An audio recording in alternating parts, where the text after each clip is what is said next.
Good morning, everyone. It is 9 a.m. I'm Jan Monreal. You're watching Live Impact News here on WCNC Plus. We want to get right to it because today, starting right now, we are weather alert. So that is going to impact things for sure. I brought my umbrella for once today, Chris. Okay, good. So I was listening yesterday, and then I thought, I think today's the day, and it is. Yeah, and we've been stuck in that usual summertime jazz where you have a pop-up shower or thunderstorm that feels like it can go on for all evening long. Oh, yeah. There was even Brad Panovich captured an awesome shot from our Dallas camera that you could see the big positive lightning strike, that one little single trail. Yes. Yeah, from Rock Hill up to Hickory or yeah, we were on there, yeah. It was a big distance. Big. And see, that's the deal, though. Those big positive ones can strike a far distance, so that is one of our threats that we have. So here's the reason why we're our weather alert, actually for two reasons. The foothills, I opened this up a little bit longer than I think it actually is going to impact you, but the foothills, and this would include the mountains, as I said earlier, I only have so much text on this box, but 2 to 6 o'clock, that's where we have the foothills that are impacted, and then the Piedmont from about 4 to 10 o'clock. And let's just call it 2 to 10 across the entire area. Now, it seems like a big window, but you have to realize the mountains, the foothills, I think are impacted first, and it's really not until the evening commute that we have everything here in Charlotte. So Charlotte's a good chance you don't really have anything, but we're also going to have a chance for flash flood potential, strong gusty winds. So what we say, what do you need? Well, the WCNC app, but also you're doing it right now. WCNC Plus, baby. There you go. The reason why is you're going to have Brad here that's going to be live streaming. They have their show at 6:30, but if there's anything big, you're going to know about it. And if you can recall, not too long ago, it was up in Caldwell County that there was some pretty serious flash flooding. I'm not saying that for sure is going to happen, but we have the type of profile that's called training rain, training storms, and that'll allow for one storm to develop after another, and it's at that point that maximizes our rain totals. So we do have a medium threshold for excessive rain impacts, and then we also have a low threat for severe weather. Truly, I think that there's a better chance for some flooding rain, mainly in the foothills, more than anything, but you will have a low chance for some isolated wind damage. But I truly don't think that that's really any different than what we usually have had over the last couple of days, that you have had some minor wind damage, some down tree limbs and such like that. Because check out some of these rain totals that I'm looking at on our Futurecast that I trust the most. It's showing up to an inch Albemarle, 1.6 around Salisbury, Lincolnton near 1.8, and then over 3 in Boone. Do not take this as, hey, I live in Boone, I'm receiving 3 inches of rain. What I usually take this in is we're looking at a trend that you can dial it down, that some areas are going to receive a lot, some not as much, the usual summer soaking. But the areas that see 1 to 2 inches of rain, that's going to overrun the gutters and some of the drains, especially from the rain that we've seen recently. But if you get that 3-inch mark, that's where it could lead to some flash flooding, especially low-lying areas along the creeks. So I just want everyone to be weather alert. So let's get to your timing. Here's the storms expanding across the mountains as early as noon. That's where we first see it. But the reason why I don't open up the window for our threshold for flooding or anything like that until 2 is because I really don't think that's where it's until then that you see the heaviest rain, that we're seeing some of the bigger impacts. Just because it's 2 to 10 doesn't mean you're not going to have storms before or you're not going to have the storms after. There's a slight chance for an isolated storm for around the I-77 corridor in areas east by about 4 o'clock. 2 to 4 for Charlotte, but most likely it's really not until after 4, because check it out. Here's 5. Charlotte still hasn't seen any rain according to this, and then it becomes more scattered as we work our way through your evening commute. Now, there is a world that this holds off even longer, and then it's a non-issue for Charlotte, but at this point, the rain is on its way out for around Morganton and the foothills, but you could have already had over a couple of inches of rain, and then we just have more scattered rain, some storms through the overnight, still a chance for some active lightning off in the distance, and then we could have some rain lingering to your Wednesday morning. But check it out. We see more of those storms that start to flourish again by the middle of tomorrow afternoon. That's the last hurrah. That's the cold front that's going to pass through. So when you have the cold front, that's oftentimes, especially when you have the peak heating of the day, that is going to allow for the storms to start to jump up, and that's really going to be the final blast. So here's a look at our surface. That's the wrong one. I don't want that one. I want this one. Okay. So this surface map showing the cold front that's pushing through. Notice how as it wedges in, what that kind of does is it drives winds out of the south.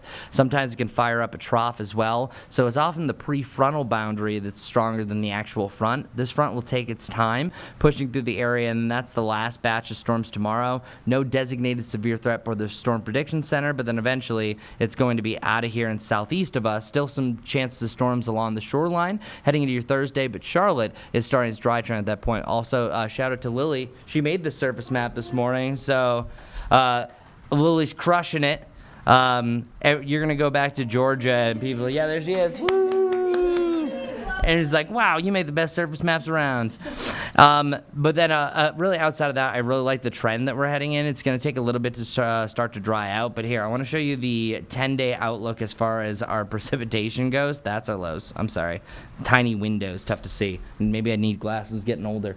We have Thursday through Monday. I have zeros. Now, I do think I might have to temper this up maybe to 20% on Monday. I kept it dry for now. What's actually going to happen is we're going to have an extended front that is going to dip its way to the south, and that's going to lock a high pressure system. That's the high. It usually keeps things nice and sunny. That's why we have such a long trend without a rain chance, because what that does is it sinking motion, so it suppresses our rain chances. Well, that starts to break again, and they start to return on Tuesday heading into Wednesday. As for our high temperatures, Boom. 90 today, a cool 90, 88 tomorrow, and then back to the 90s. Now, if I'm wrong and we hit 90 degrees tomorrow, we continue our streak through 14 plus days, and this could be one of the longest 90-degree streaks in history. But likely either today or tomorrow is going to just miss that 90-degree point, and it's still going to be another humid one. As for our lows, there's not really too much to write home about. 71 to 72 to 73. So if you guess one of those numbers, you have a likelihood that you are going to say right.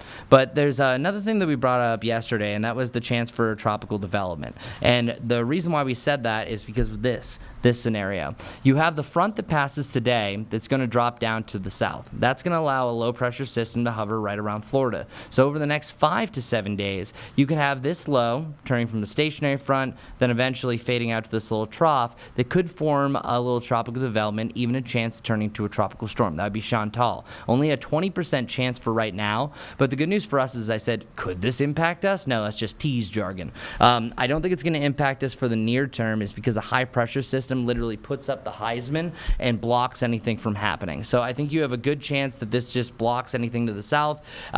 Very small chance for it to become a tropical storm anyways. Andrea lasted a half a day, 3/4 of a day for Barry. So even if this lasts, it will join the trend. Very short-lived name, just a name storm with a lot of rain for Florida. But I just wanted to kind of wrap up with that. So state weather alert for today. Be aware of the storms tomorrow. But then after that, you want a hot and sunny 4th of July, and that's exactly what we got. And it's nice that you won't have to dodge raindrops if you're grilling out. Okay. I mean, why do we want hot? So we can go into the pool? Pool and stuff like that, yeah. I feel like it just goes with the territory. It goes with, yeah. I guess truly you would want super warm, but we were stuck with hot, so I'm staying optimistic. Yeah. Best case scenario. Okay, so maybe you don't want hot, but that's what we're going to get. You want rain-free 4th of July, so at least we have that. So. All right. Excellent. Good Boom, work. boom. Lily, wonderful. Great Nice job. surface map again. Yep. So thank you. And I like the Heisman. Thank you. Yep. Yep, that was a good Get outta visual here. for us. Get out of here. All right, Chris Mulcahy keeping you updated with our weather alert day. We will keep that in mind, hopefully, everybody, as you make your way out and about this morning around the Charlotte Metro. Okay, right now happening, Governor Josh Stein is busy this morning at the Capitol, State Capitol in Raleigh. He is taking some action. He is to sign the Mecklenburg County Transit Bill into law. We know it as the PAVAC. Let's take this from the beginning. It just started moments ago. So here we go with Live Impact News and Governor Josh Stein on WCNC Plus. Today, I am proud to sign into law 6 pieces of legislation. Senate Bill 124, Senate Bill 321, House Bill 67, House Bill 412, House Bill 959, House Bill 948. Now I'll do a test. Who knows which one was 412? If you're not a sponsor. Sponsors don't count. 4 of the bills that we will be signing support our ongoing efforts to expand access to good jobs with good wages so that people can thrive right here in North Carolina. 1 represents an important bipartisan victory for our students and our teachers. And the final bill helps the people of Mecklenburg County invest in their futures. We will start with Senate Bill 124, State Hiring Accessibility Modernization. I'm pleased to be joined by OSHR Director Stacy Meyer, who has been doing a great job. She has been championing this legislation. She has been in state government a long time. She's tried to hire people a lot of times over the years, and she knows how cumbersome it can be, and needlessly so. So what we're trying to do is streamline the hiring process and to enable more people who have the talents to give to the public to be able to serve in public roles. It is all about making it simpler for people to get good state jobs. It simplifies job postings. It streamlines the application process. And the part I'm very excited about is it codifies Governor Cooper's executive order declaring that a bachelor's degree is not required for every single state job. This bill brings us one step closer to that goal because you shouldn't have to go to a 4-year college in order to get a good job. I'm grateful to bill sponsors Senator Kevin Corbin, Senator Michael Lee, Senator Todd Johnson, and our team at the state OSHR for this historic legislation. And at this point, I'm pleased to bring forward Stacy Meyer, our OSHR director, to say some words. Stacy.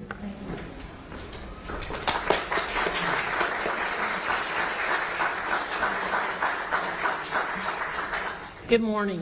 It is great to be here.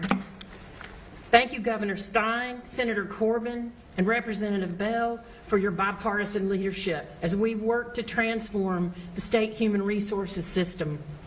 Thank you to Scenic, and thank you to my team at OSHR. I'm very grateful.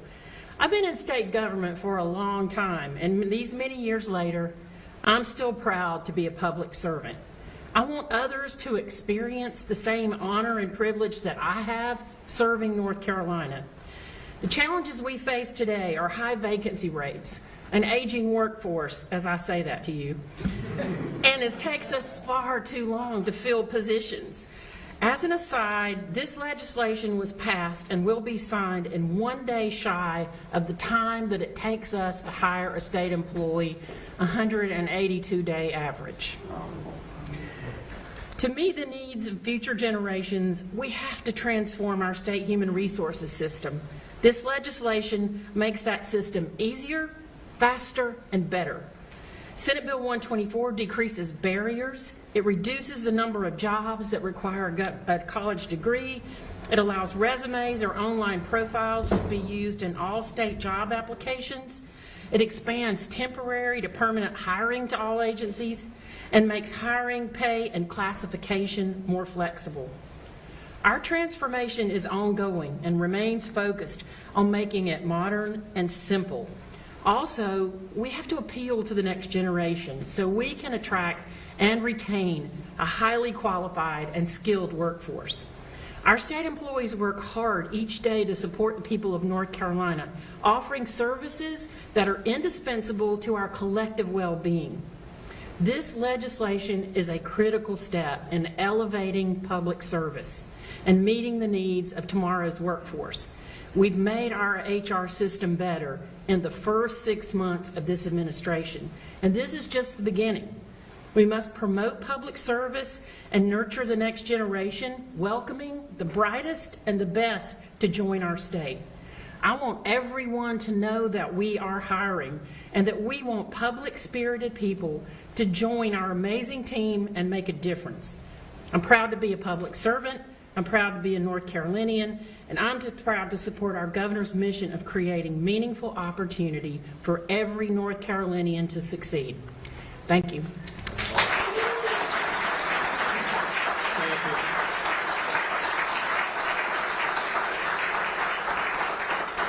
If the legislators who worked on this legislation, either sponsored or worked on the floor, will come join behind me as I sign this bill, I would be honored. Stacey, you two. Artis, you want to join us?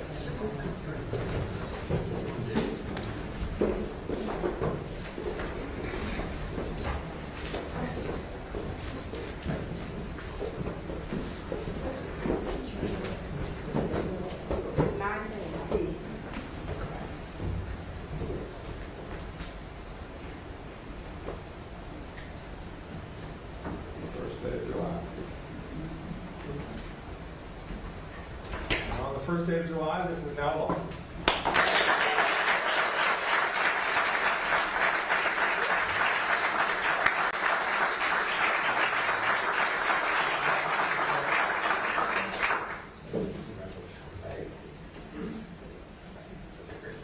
We're on to the next bill. We're going to do a quick set of photos first. Oh, photos, I'm sorry. If y'all will stay up here, we're going to take a quick set of photos. My bad. I don't know, where do you want us to speak? Right in front of the podium. Okay, come this way, guys. And then You are watching live Impact News on WCNC Plus, and you can see Governor Josh Stein taking some photo opportunities with media there out of Raleigh after signing the transit bill that will, essentially the PAVE Act that will essentially let the counties transit future be decided with a 1-cent sales tax referendum. And he is busy today. That will, a very important bill that is, as you can see there on our little side panel, allows for the 1 cent sales tax for transit projects, including service to Iredell County, and then expanding service into Matthews. He is signing several bills this morning, busy out of the state capitol on this 1st of July. So meeting other state leaders there, advocates for this first bill. And the PAVE Act, introduced originally by Representative Tricia Cotham, allowing voters here in Mecklenburg County, again, to decide on the 1 cent sales tax increase to fund future transit projects. So let's go ahead and continue to listen in here on Live Impact News on WCNC+. Learned from Stacy is that the legislature passed a law quicker than it takes to hire somebody in state government. That tells me there is something broken that needs fixing. So Stacy, thank you for your good work. Next bill is Senate Bill 321, Accounting Workforce Development Act. This bill is about giving more pathways to people to become an accountant. It will strengthen our accounting talent pipeline by rewarding experience. Currently, the only way that an accountant can get certified is 150 college credit hours. And we are going to put a little pin in that and break away for just a moment as we are getting ready for a special guest to talk this morning. He is just lining up with Carlene on the Zoom. In the meantime, want to take a live look right now at the Senate floor. This is just a busy day as Votorama has been continuing overnight and trying to get one big bill passed by the Senate. So many steps here, but as of 49 minutes ago, the Senate rejecting the GOP bill amendment to boost rural hospital funding and raise taxes on the wealthy. They have been really without a break, but you can see most of the Senate floor is empty right now as Votorama is on the overnight, staying busy. But the latest, an amendment offered by Senator Susan Collins out of Maine, a Republican, to boost money for rural hospitals, which face cuts, that was rejected. So the vote 22-78 with 18 Republicans and 4 Democrats supporting it, trying to get a bipartisan bill. But as this continues, we do know that President Trump has made his way onto Air Force One. They're on their way to Florida right now this morning as he is headed to what is being deemed as Alligator Alcatraz. And so we hope to feed into his live coverage later on this morning, a short airlift, I'm sure, from D.C. to Florida. Okay, so right now we are, because nothing's really happening there at in the Senate in D.C., we want to switch gears now and talk this morning. I mentioned a special guest. You may have noticed a surge in electricity demand. In fact, it is really the most dramatic in over 25 years, driven by everything from AI data centers to reshored manufacturing. So the result, rising electric bills, increased blackout risks, and a strain on our aging power grid. So right now we are joined this morning by Todd Snitchler, President and CEO of the Electric Power Supply Association, to add some perspective here. Good morning, Todd. Thanks for joining us here. Good morning, Jane. Thanks for having me. All right. So what exactly is driving this unprecedented surge, and can the grid keep up? The short answer is yes, the grid can keep up. But to your first point about what's driving a lot of this, we're seeing, as you noted, demand increases on the electric system that we haven't seen in probably 25 years or more.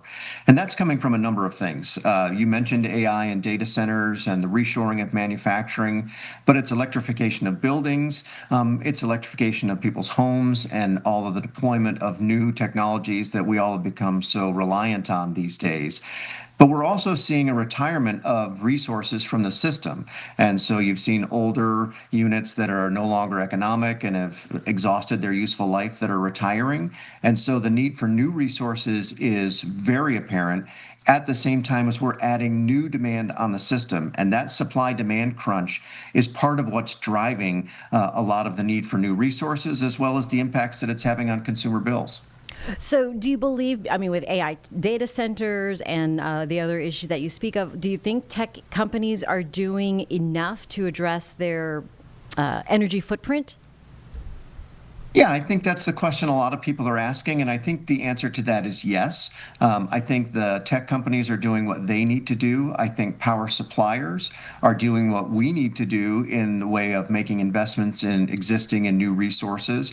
I think grid operators and the utilities that move the electrons from where they're generated to where they're needed are also evaluating approaches that will be useful in order to ensure that we can make the grid as reliable as people have become accustomed, and also keep it cost effective so that people can afford to pay the bills that are going to come due on this new increase in supply and demand.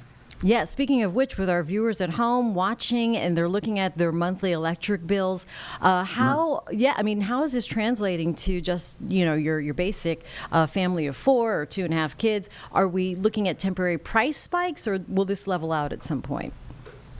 Yeah, that's the question I think everybody's asking, and it's in large parts of the country. The short answer is we have seen and done an evaluation of what's driving the costs on consumer bills in some parts of the country, and it's really not the generation component, meaning that the cost to produce electrons has actually been flat to declining over the last 10 to 15 years, but we've seen the costs for investment in transmission and distribution infrastructure go up.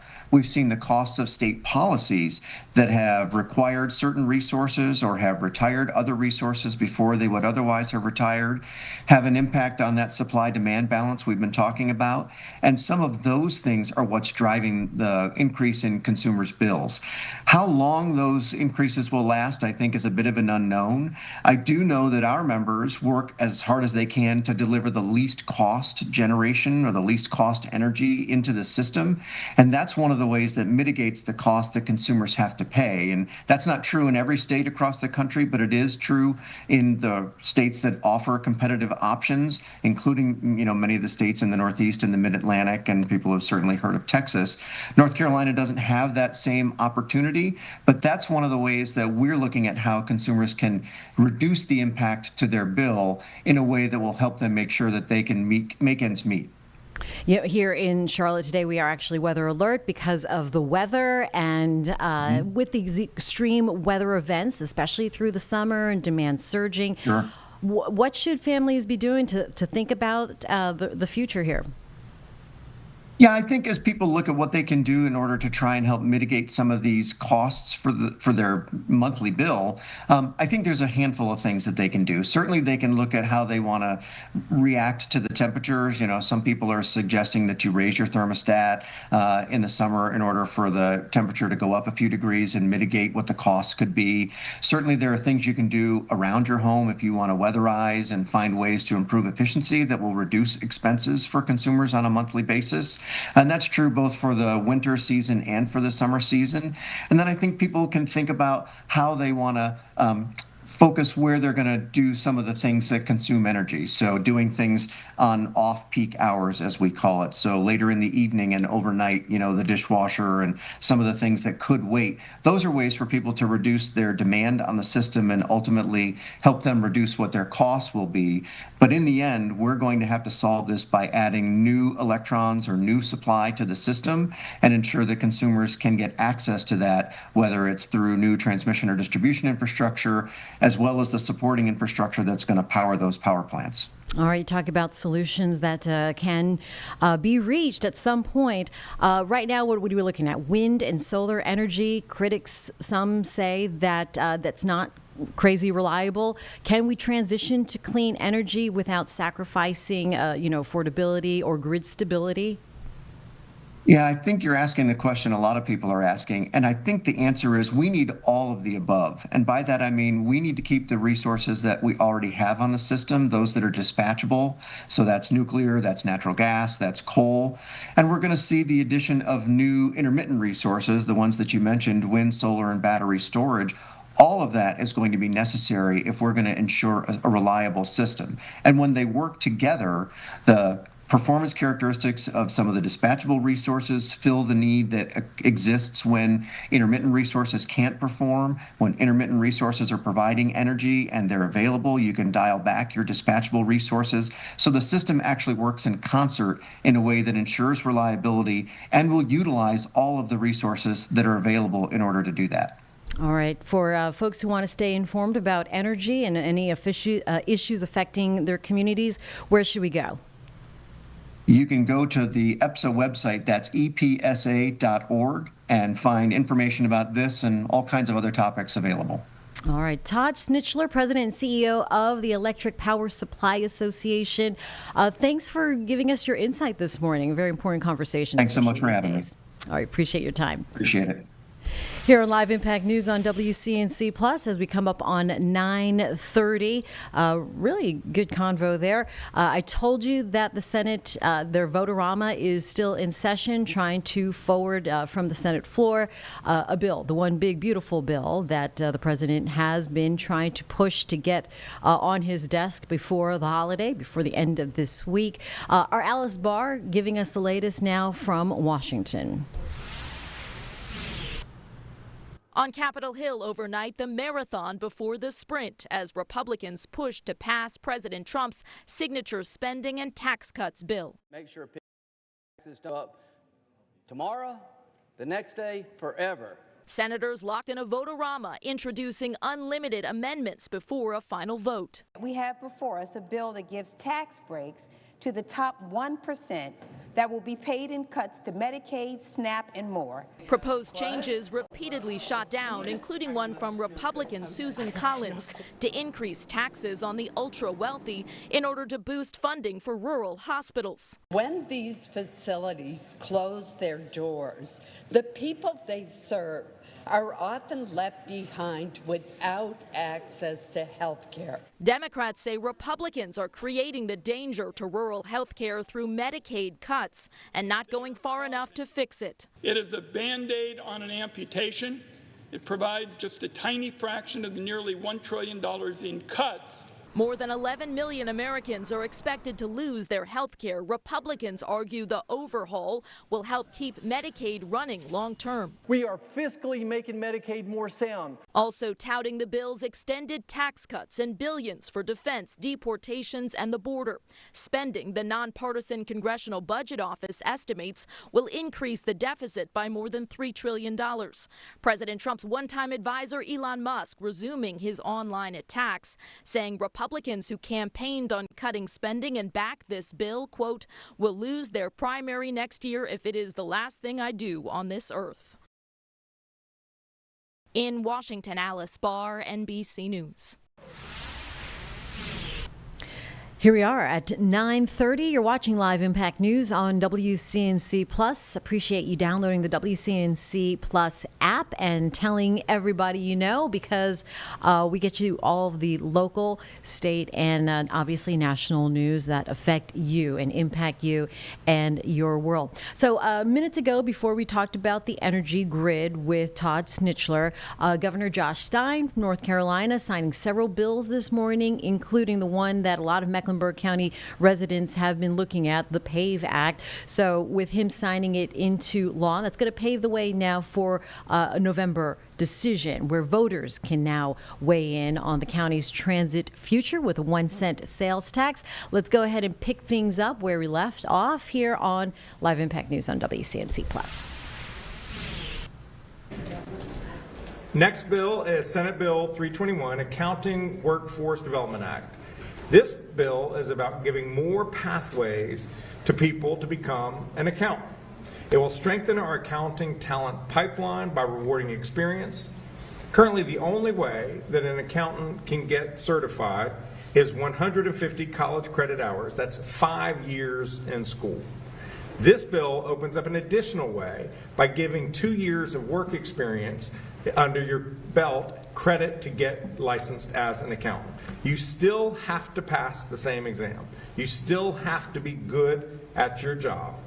And I'm grateful to sponsors Senator Danny Britt, Senator Brad Overcash, and Senator Michael Lazzara for their work on this legislation. At this point, I will invite forward Kelly Puryear to talk a little bit more about the legislation. Good morning.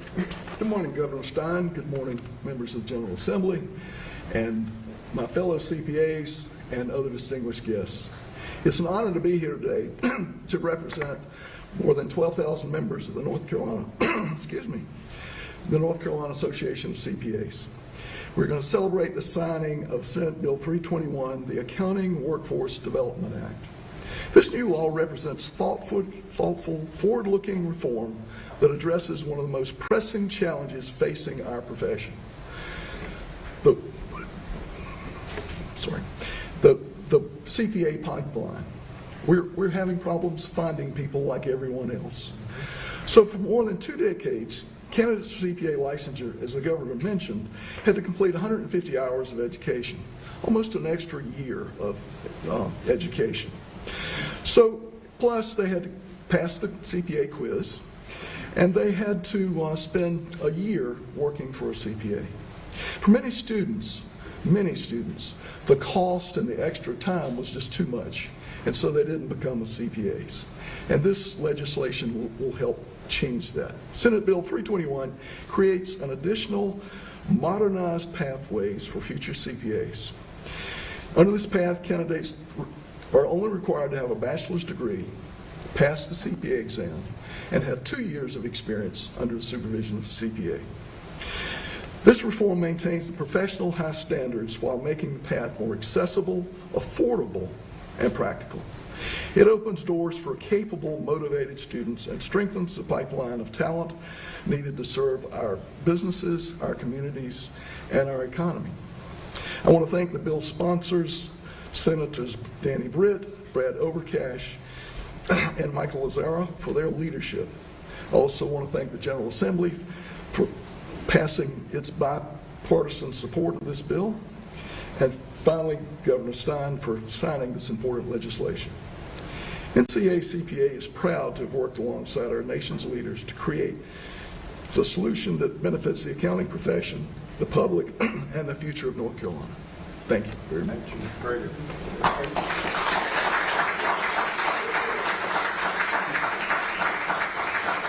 Any bill sponsors or other legislators who worked on this bill, please come join Ms. Puryear and me to sign this, or stay where you are.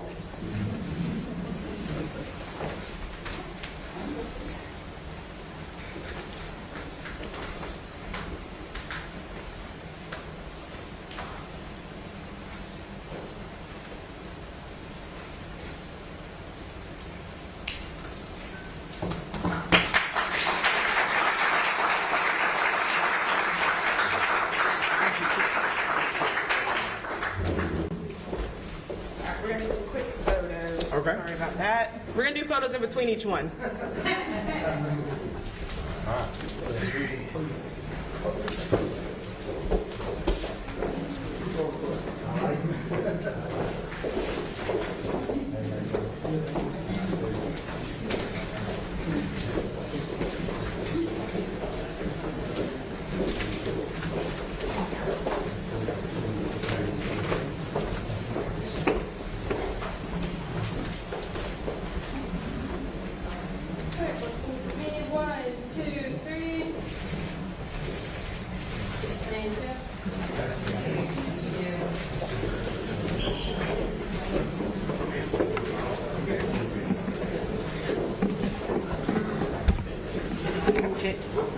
I'm not that strong.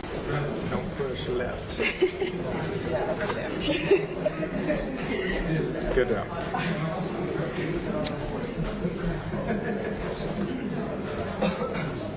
Yeah, thank you. Anyone can feel free to leave between bill signings if that's to their convenience. We can see the accountants don't care about child care.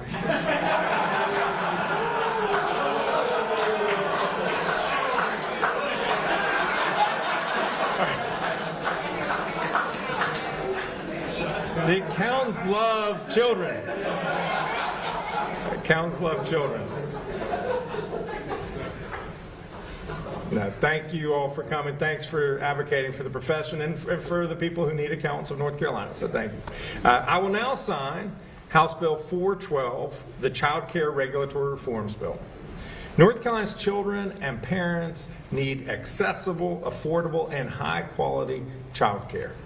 Right now, our state, unfortunately, is facing a crisis. There's only one child care slot for every 5 families that need one. The average cost of infant care in North Carolina is $12,000. That's more than it costs to go to UNC Chapelville. Despite the price tag for parents, child care providers cannot always afford to pay good wages and provide benefits to their employees. So about 40% of early childhood education professionals are on some form of public assistance. We can and must do better than this. Later today, my task force on child care and early education will release its first report.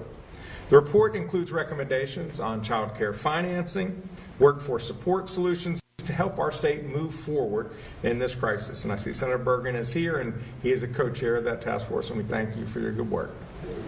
House Bill 412 tackles some of these issues as well. It gives child care centers more flexibility to increase the number of infants and toddlers they care for, provided that the staff-to-child ratio remains the same. The change will create more slots for families. More slots are a good thing. And it supports early childhood educators and child care programs by rewarding experience. This bill, just like the accounting bill we discussed, creates additional pathways to become a lead teacher or a child care administrator by recognizing work experience in addition to coursework. Now, if somebody has 5 years experience as in a licensed child care program in North Carolina, they can take on more leadership in that institution.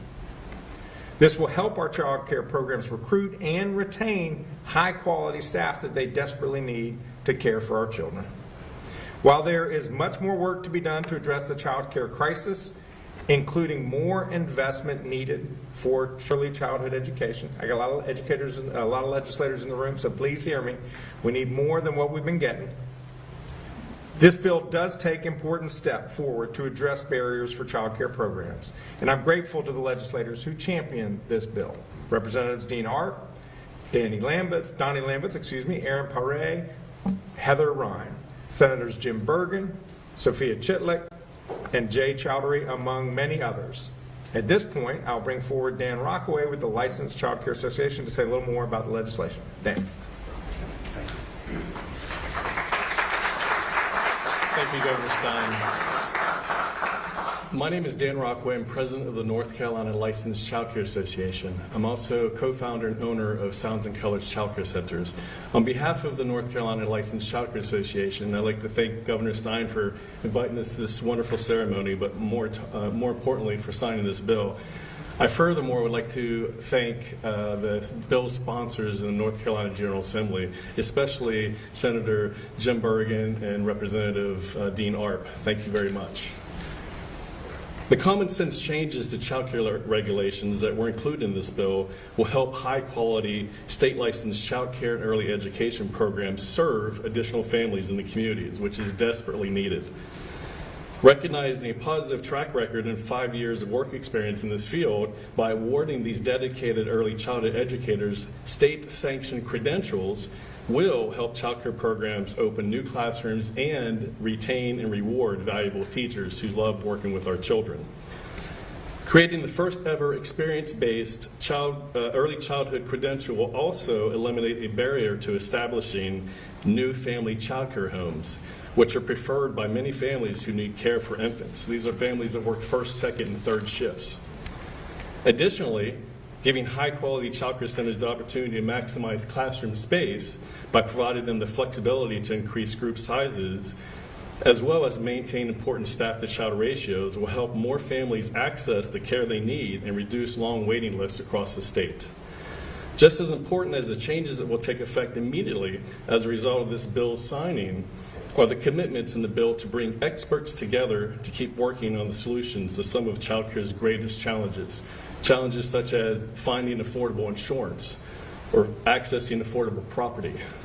Without affordable land, buildings, and insurance, there will not be any high-quality childcare in our state. With this bill signing today, Governor Stein and the bill sponsors have promised licensed childcare programs and the families who need us that they are committed to working together to overcome key challenges that drive up the cost of childcare and the challenges that make it difficult for us to expand our services.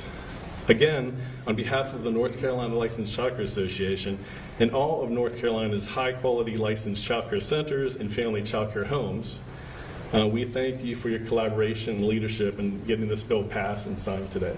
Thank you. We're signing right now.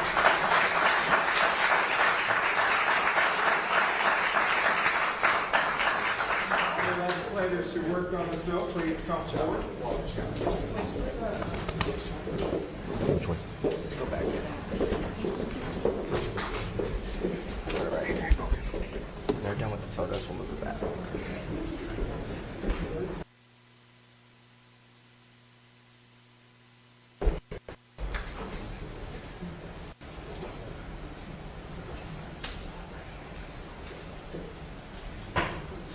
It's 9:24 a.m. This is now law.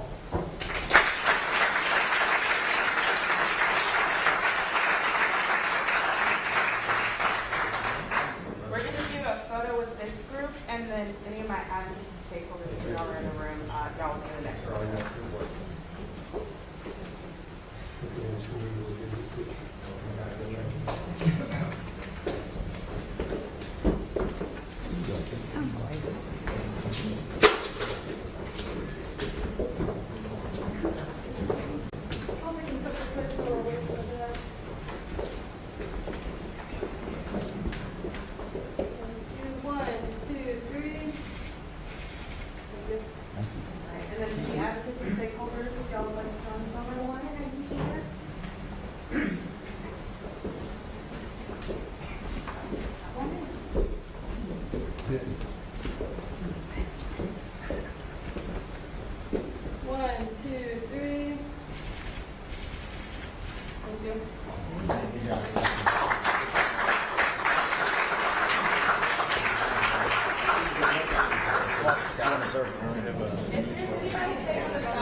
Exactly, the smoke machine.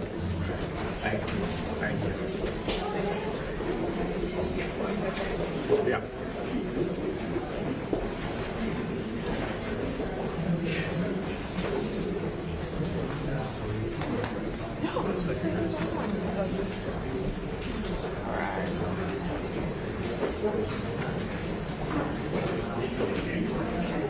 No, Anna, I'm Logan says she's outside walking the dog. That's so cute. That's how she rolls. She said, y'all are in my house, actually. Oops.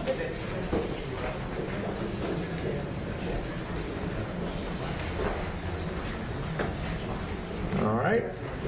Our next legislation is House Bill 67, Healthcare Workforce Reforms. And I am very excited about this bill and what it's going to do to expand access to care for North Carolinians across the state.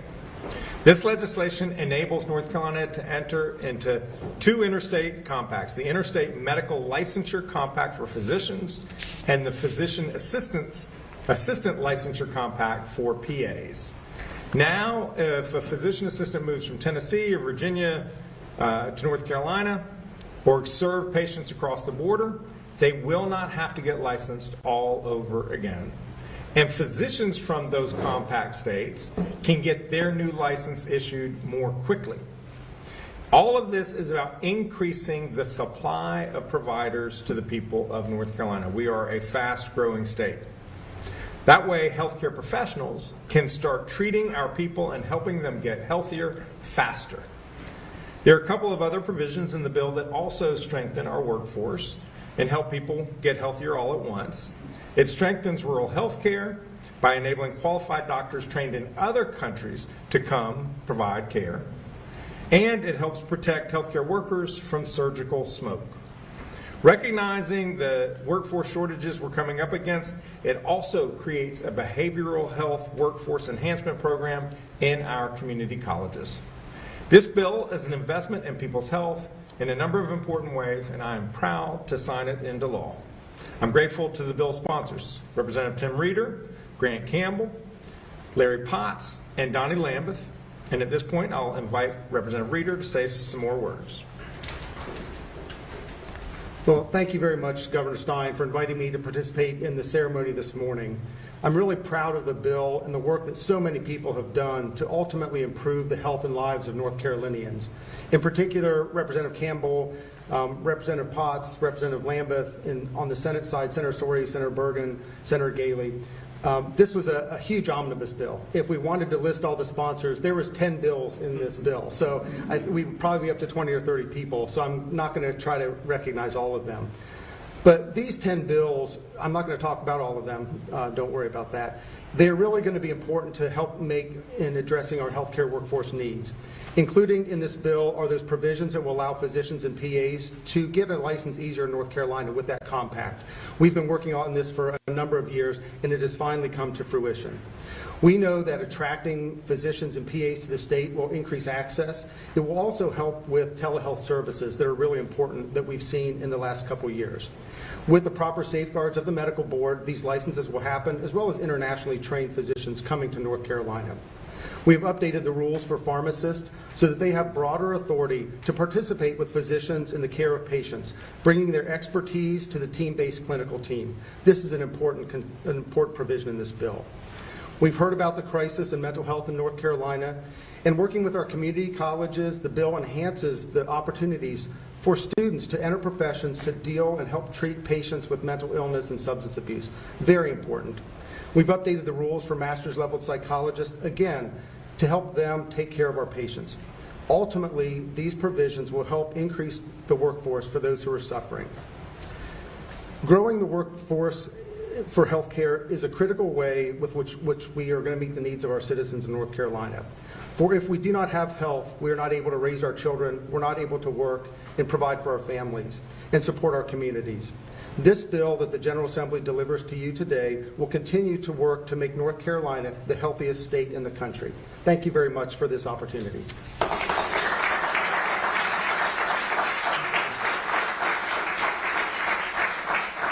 There are a lot of legislators worked on this bill. If y'all can all come forward, I'd be grateful. You're going to need your wide-angle lens. This will be a herd.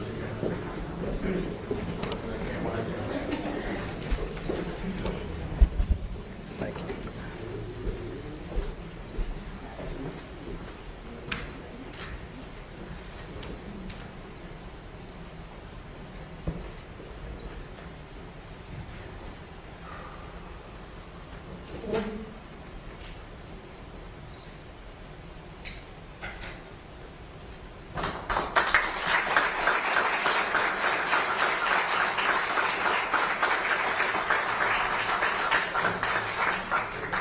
We're going to do a photo with legislators and any members of our task force on student safety.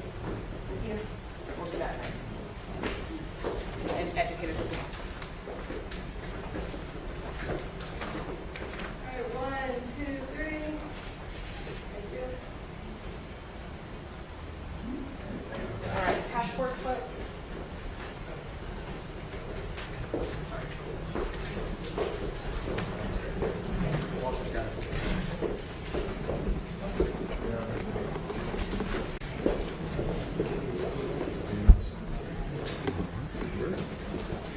You should probably put these on coasters.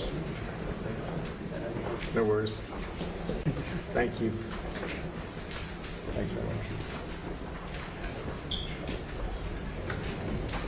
Tebow, we're taking another picture. We moved this a little too quick. I'm taking another photo? Yeah. Gotcha. Walter. All right, good.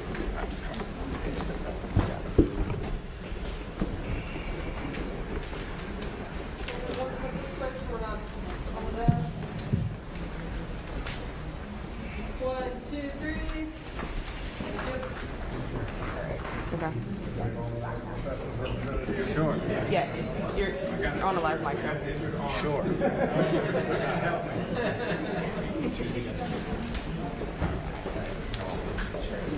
Absolutely. All right. HG 945 is going to be next. Looks like some more chairs over there for folks who want them. Thanks, guys.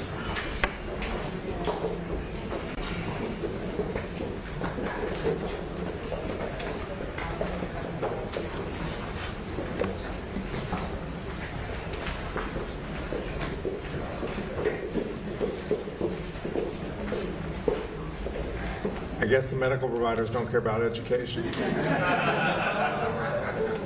Just kidding, people. Okay. Each of the 4 bills we have done so far has to do with strengthening our workforce, whether it's in state employment, accounting, child care, or health care. So I'm grateful to the General Assembly for their efforts. I'm grateful for all of these advocates and stakeholders for their participation. The next bill I will sign is House Bill 959, Various Education Changes. The bill addresses a priority that I have held, which is giving students a distraction-free environment in which they can learn. Cell phones are a major source of distraction for students and disruption for our educators. When teachers do not have to compete with social media for their students' attention, that is when real learning happens. There are also real mental health benefits for our teens by limiting cell phone usage at school, something that when I was Attorney General, I became convinced of when I investigated and then later took to court Facebook, Instagram, TikTok for the damage they've been doing to North Carolina's teens and America's teens. Students need and deserve a 7-hour break from the unrelenting pressure that cell phones and social media impose. So this bipartisan bill works to make North Carolina's classrooms cell phone-free zones. Earlier this month, my advisory council on student safety and well-being released its first report. It recommended eliminating cell phones during the school day and identified best practices for creating cell phone-free classrooms. The report will serve as a resource for schools that now have to implement these policies because of this law. Let's help our kids focus on learning and our teachers focus on teaching.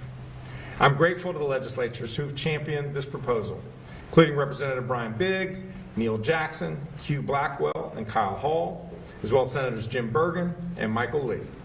At this point, I'll invite forward Annie Goldberg, the 2024 School Counselor of the Year, and one of the members of the Advisory Council I just referenced, to say a little bit more about the importance of this effort. Annie?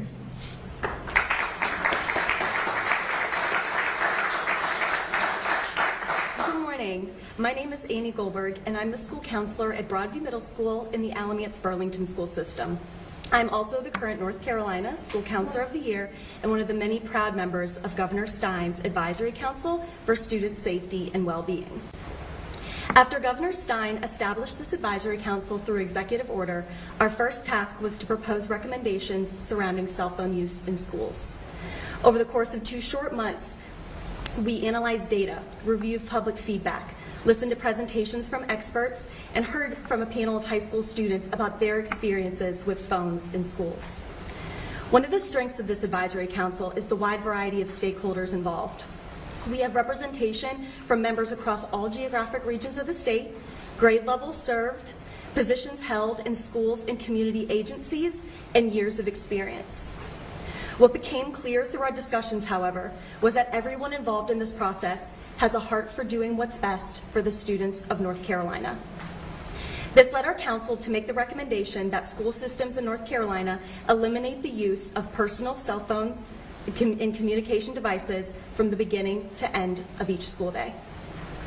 With this recommendation, we hope not just to see a decrease in the time our kids spend looking at screens, but increases in their sense of belonging, mental health, and the meaningful interactions they have with each other throughout each school day. As I close in on a decade as a school counselor and educator, I've seen firsthand the student mental health crisis become more serious with each year. This legislation symbolizes a commitment to prioritizing the needs of our students and improving important academic and mental health outcomes. As I think about the school year ahead of me, it brings me joy and hope to know that my students will have 8 interrupted hours away from their screens and the pressures of social media. I want to thank the chairs of our advisory council, Senator Batch, Mr. William Lassiter, and Ms. Heather Smith for their leadership throughout this process, the bill sponsors for their leadership on this critical legislation, and Governor Stein for his remarkable advocacy for the students of North Carolina. Thank you.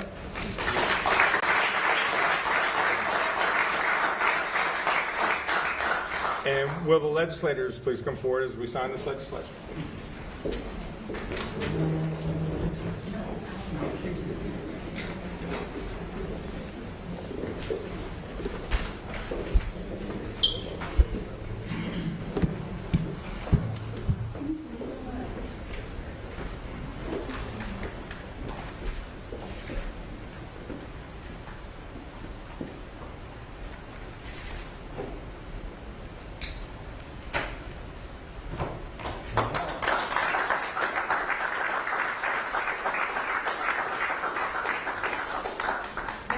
Legislators and then task force members.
Just right there.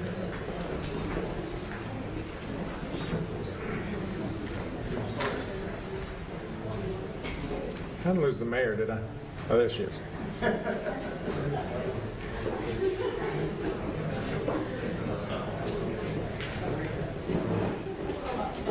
All right. Our last bill this morning is House Bill 948, the PAVE Act. And I'm pleased to be joined by Charlotte Mayor Vi Lyles, who will speak momentarily. North Carolina is growing rapidly. We all know that. The third fastest growing state by population since the last census. So now is the time that we make smart investments that will help us support that growing population.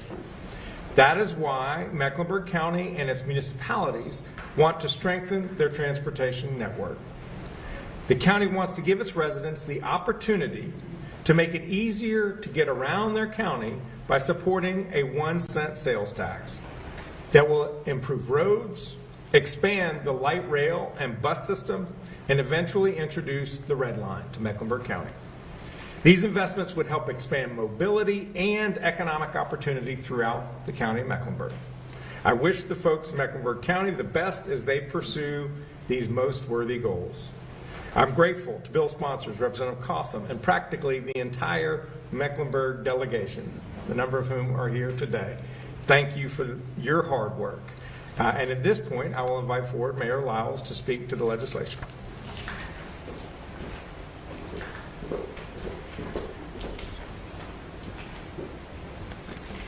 You know, most of the time I'm before the Charlotte City Council, and you guys are intimidating me a little bit. I just want you to know that. We don't believe you. But the work that's being done by this legislature, this governor, and everyone has just been amazing. And I want to thank Governor Stein and everyone that participates in this process, because I know it's not an easy one. Believe me, I know that. But what I do know is that as someone who came from Columbia, South Carolina, a little town, and ended up in Charlotte, and ended up in a place that I am so proud of, that there is nothing better than standing here before you today. And I really want to say thank you. I want to thank the governor for all of the work that he's done, who helped us move the legislature forward. And there's a lot of graciousness that we have to have. So I want to recognize Tricia Cotham, who has made this move like a mountain. I don't know how you got it done, but I won't even ask, because I know that you will do these kinds of things because you care as much about Mecklenburg County as anyone else. But I also want to recognize our delegation leaders here. Mary Belk, and I think the chair, I don't know how to say, is it president of the Queen? See, that's how it works in our city. So, Joyce Waddell, I just want you to know, you have been someone that has done education. Every time you've stood up, the governor has said anything about education, you've done this, and I want to thank you for what you're doing now for us. I also want to recognize David Logo, who is the head of what we call our, come on up here, really. So I want to recognize him, because what most communities call as chambers, we call as an alliance. And that alliance is because we believe in collaboration. None of this could have happened without government, our business community, our public servants. This is what makes us special in Charlotte. And I know everybody's special, but we are really special. So I really want to say that this has been just a great example of how local, state, counties get together and do something better for the people. And when I talk about what's better for the people, it's really talking about the opportunities that the governor talked about. We need people to thrive. This activity, this entire thing that we have been working on for over 5 years to come to fruition is going to make it possible for new jobs. It's going to make it opportunities for people that now perhaps aren't having the way to live in our community. They will have new jobs. They will have opportunities. And we are just looking forward to this. Now, I know we have a lot more work to do, but this is a milestone for us, and we're internally grateful for this beginning. But we want you to hang with us until the end. We want you to be part of what we are building in Charlotte.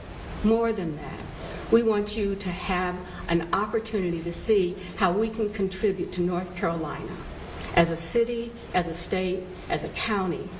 Now, this isn't just about me. I want to recognize the many county people, mayors that couldn't stand here. Rusty Knox from Davison called me last night and he said, I just can't come. And I was like, okay, I'll try to do my best. So, Joe, when we get back home, make sure the film is really good, because they're going to be listening and watching for me. So I just want to say again, thank you. Thank you very much for acknowledging that this opportunity for us can make a difference for the state of North Carolina. Thank you very much.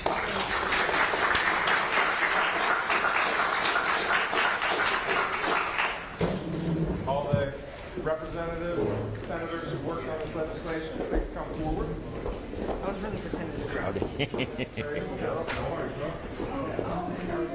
We'll put it right where you're at.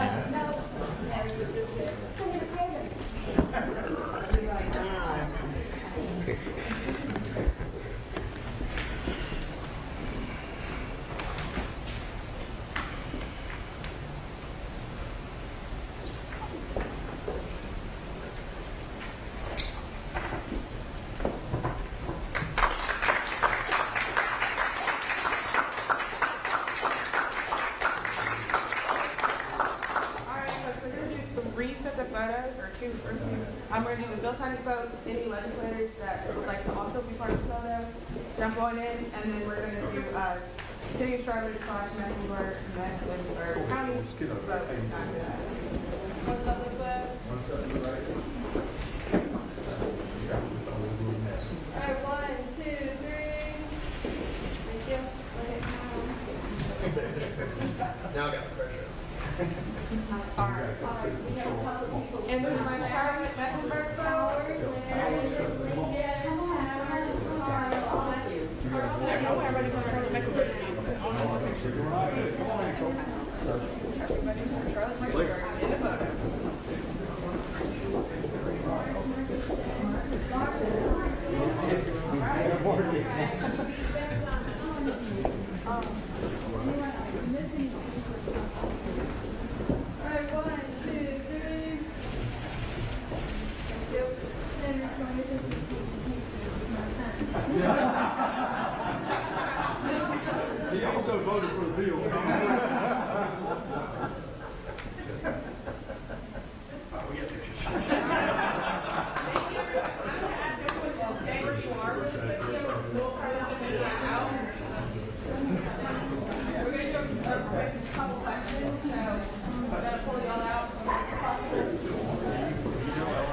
You've been watching from the state capitol in North Carolina, Governor Josh Stein signing several bills, including the one affecting Mecklenburg County, and that's why we're seeing Charlotte Mayor Vi Lyles there on the PAVE Act, and what now is going to move forward and leave it up to the voters in November to vote in a 1-cent sales tax to fund a lot of the transit projects that have been debated for years. Right now, I want to go over to Washington, D.C., because Secretary of State Marco Rubio welcoming representatives from the Indo-Pacific Quad. This is for joint and bilateral meetings. He is offering some remarks here right at the top of their meeting. Let's go ahead and listen in on Live Impact News on WCNC Plus. Countries, companies that are doing businesses in these countries or who are domiciled in these countries and who are going to be visiting here to talk about things we can work together on. And there are many topics that we can work on and focus on. One that I've personally been very focused on is diversifying the global supply chain of critical minerals, not just access to the raw material, but also access to the ability to process and refine it to usable material. It's critical for all technologies and for all industries across the board. And so having a diverse and reliable global supply chain of these is just one example of many that we can focus on and build upon and achieve some real progress on. So that's the hope for this partnership. That's why it's so important to host it here today. And in addition to the bilateral relationships we have with each of the 3 partner nations that are here, it's also important within this forum to turn it into one where we begin to focus on specific issues that we want to work together on and begin to deliver action on those issues. And today's the next step in that process. It's an honor to host them. And now I'm going to ask who's become a friend. I've seen him a number of times now in just 6 months on the job, and I was just telling him how much he travels. I follow the news, and every time I see he's somewhere else in the world, so he's been very busy. But my colleague from India, who will be followed by my colleague from Australia, and then, of course, Japan, who I've also seen quite a number of times. In fact, I've seen you more than my own children, and because he's at some of the same forums that we've been on, and it's been an important partnership as well. So I'm grateful to all of you for being here today. Welcome to the State Department. Welcome to Washington, and I look forward to visiting you in your respective countries as well, and for the progress that we're making together in this very, very important partnership and forum that we've created. So thank you. Thank you. Thank you.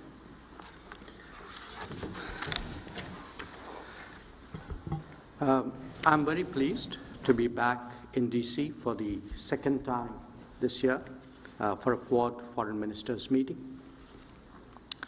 And let me begin by saying that we're all committed to ensure a free and open Indo-Pacific.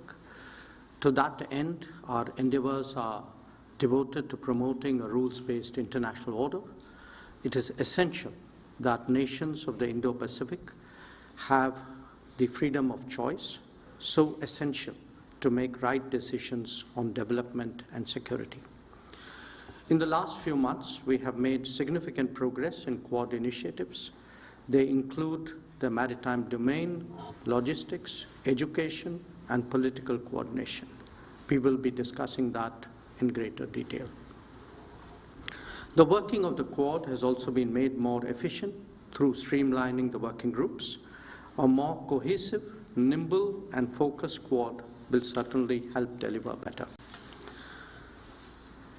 Quad is about deepening our convergence and expanding our common ground. I value our consultations on different dimensions of the Indo-Pacific in that regard. A lot is happening in the world, and I'm sure that our exchange of views will be very valuable for all of us. A word about terrorism in the light of our recent experience. The world must display zero tolerance. Victims and perpetrators must never be equated. And India has every right to defend its people against terrorism, and we will exercise that right. We expect our Quad partners to understand and appreciate that. India plans to host the next Quad summit. We have some proposals on how to make that productive. I'm sure so do our partners. We will discuss, and I'm sure we will agree. Once again, I thank Secretary Rubio for hosting us today, and I look forward to our discussions. Thank you. Be invited to attend the inauguration of President Trump in January and to attend it with my colleagues from India and Japan. And Secretary Rubio, it was indeed your first few hours of being the Secretary of State. It was such an honour to meet with you, and I look forward. Thank you for the engagement.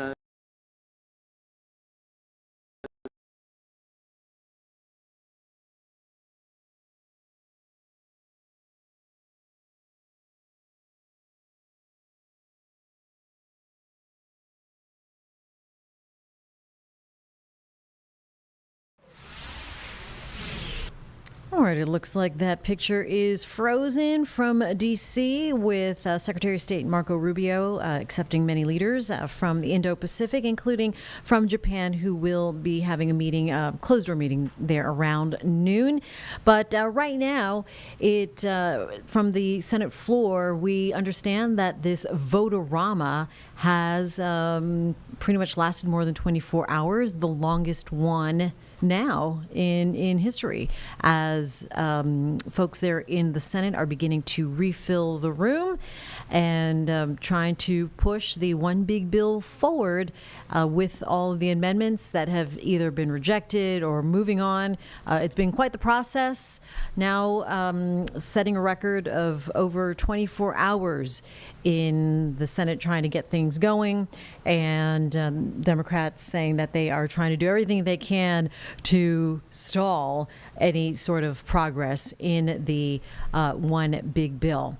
All right, so we'll keep an eye on that. In the meantime, here in the Live Impact News studio, coming up on 10:15 on Tuesday morning, we are also keeping an eye out on Florida for you this morning. The president left the White House earlier today. He is on his way to visit a detention center deemed, or dubbed, I should say, Alligator Alcatraz. This facility in the middle of the Everglades, now a detention center with Governor DeSantis of Florida. His effort to try to coordinate administering some immigration efforts there. And so it looks like they are beginning to gather there.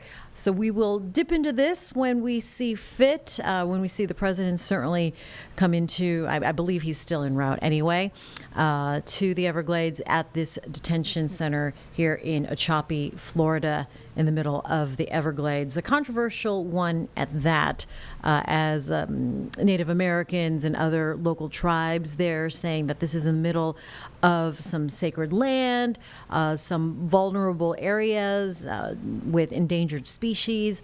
And so it's drawn some controversy from both sides. But Republicans in Florida saying that it is the way to go, and they have been backing Governor DeSantis' efforts in trying to coordinate their immigration detention facility there in the middle of the Everglades. All right, here now on Live Impact News on WCNC Plus, it is 10:15, and yesterday around this time or close to this time, we had our Nate Morobito come in doing a follow-up to a story he was following in Union County for public schools. A family there trying to get their son the emergency medication he needs. It is a shot. It's and it's an injection that needs to be administered right away. So something that school administrators don't allow like an EpiPen. And so life-saving measures for the parents that they want to push forward. Other counties are allowing it. Union County Public Schools saying that they can't because a registered nurse has to administer a medication like that. So our Nate Morabito did that story last week. He did a follow-up and talked to other parents from other counties in our area that are allowed to do it. This is his story that aired last night. We'll let you watch it here now on WCNC Plus. Thanks for watching. Parents with schools in another district near Greensboro tell me they can't believe Union County is putting vulnerable kids in a potential life-threatening position. We're about to fight.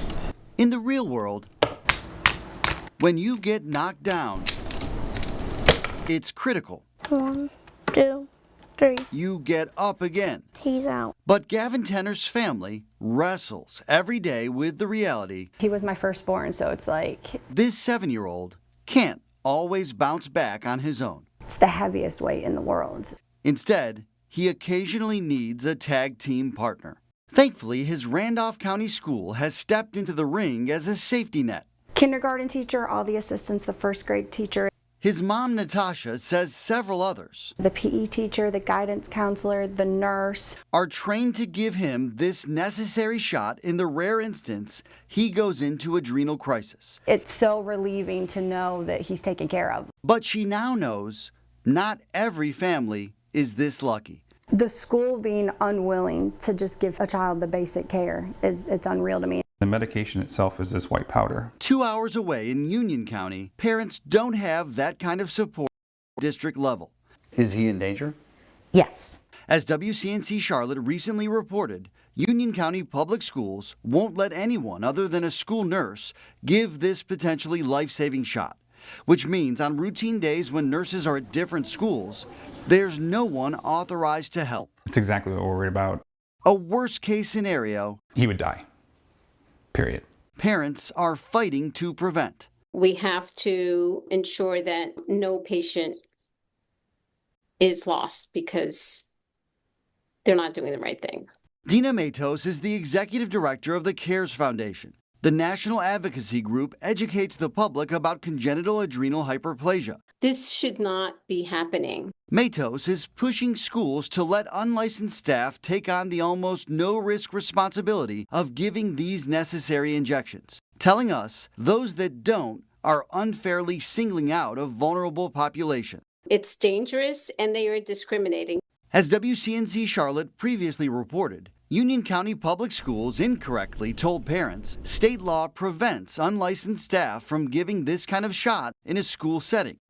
However, Union County added, while the district does not know of other school systems in North Carolina that allow this, if made aware, UCPS is willing to review their procedures. Along with Randolph County, Lincoln County Schools currently has 4 students with medical orders for this shot. A spokesperson told us the district has authorized school nurses as well as select trained staff members at the students' respective schools to administer these injections if needed.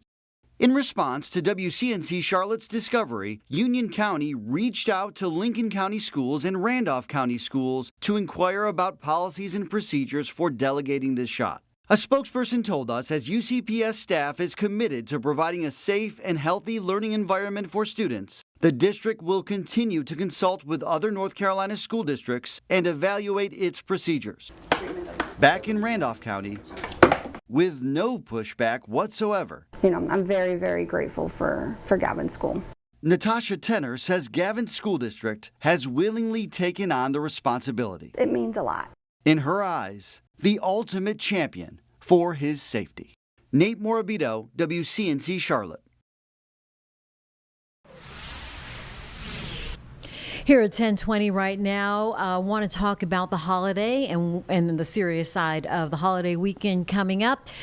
Local authorities, really everywhere, but here in the Carolinas, they do not want you to booze or cruise, and that is whether on the roads or on the water.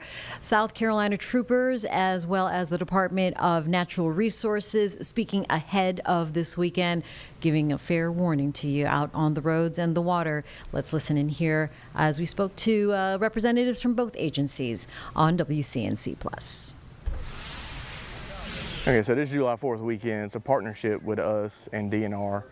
Most of the people that live in South Carolina, traveling through South Carolina, will have to drive to get to our waterways. So this holiday enforcement period is to encourage people being safe going to and from and while operating on our waterways. Troopers are going to be out. We're going to be looking for people not wearing their seat belts, adults and children alike, drivers driving distracted, people driving impaired under alcohol and or drugs, and also speeding, because speed seems to be a common denominator in a lot of our crashes across the state. And does this partnership happen kind of often, or is this more of a rarity for y'all? This happens basically through the entire summer. July 4th hits it real hard with it being like a heavy waterway type holiday, because a lot of people want to come out and see fireworks, be on the lake with their family and friends. And with it being as hot as it is, the water seems to be the destination, whether it's the ocean or lakes or smaller bodies. So with that being said, it's always a partnership. We've always worked with DNR, but this is through the 100 daily days of summer when you'll see this a lot more. So Is there anything you'd like to add? Check your equipment, you know, your vehicle. Make sure you got safety chains and your lights are working on your boat, especially operating at nighttime. You know, we do see those in the evening time, so just try to keep a double check on that. We're just out here with Highway Patrol. We're partnering with them. They're working on the highway safety side. We're working on the boating safety. Like he probably told you, most of the people, they've got to drive to get here to the lake to put a boat on, so they're going to work that end of it. Once they're on the water, we're going to be working the boat and safety end of it. Busy week coming up, busy weekend with the 4th of July, and our goal is to make sure people can come out here and have fun safely. And what are some of the specific things DNR is going to be doing on the water? So this is Operation Dry Water Week. That is a national awareness and enforcement campaign about boating under the influence. We're going to have waterways packed with officers looking for negligent boaters, boaters that would be operating impaired, and stuff like that, and enforcing that. And that goes back to what I was saying, we want to make sure people are safe. And speaking more on just the safety side, not including alcohol, but what are some of the things that the boaters often miss safety-wise? A lot of boaters, they're in a hurry. You know, and it's not any fault to them. It's just human nature. We get off work, we're in a hurry to get to the lake, and we forget to go check our boat for the required safety equipment. Each boat needs a wearable life jacket, what we call a PFD, personal flotation device, for each person on the boat, and it's got to be of the right type and fit. So if you have a child that's 55 pounds, an adult PFD doesn't work for them. They've got to have one for a child.